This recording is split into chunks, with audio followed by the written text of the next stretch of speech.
Folks, this is a small video of how to install a RAM mount mobile holder in your Jimny.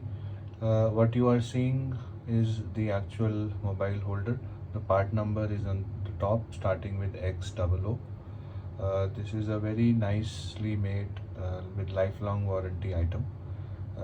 Along with this mount, or rather the mobile holder, you also need this arm. This is a long arm that is which gets fitted behind this and is adjustable to swivel the phone to various positions, as I will show later.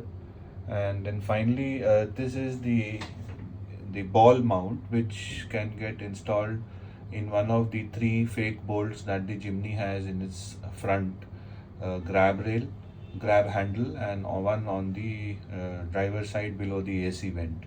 So you can use any of these three and first install this ball mount.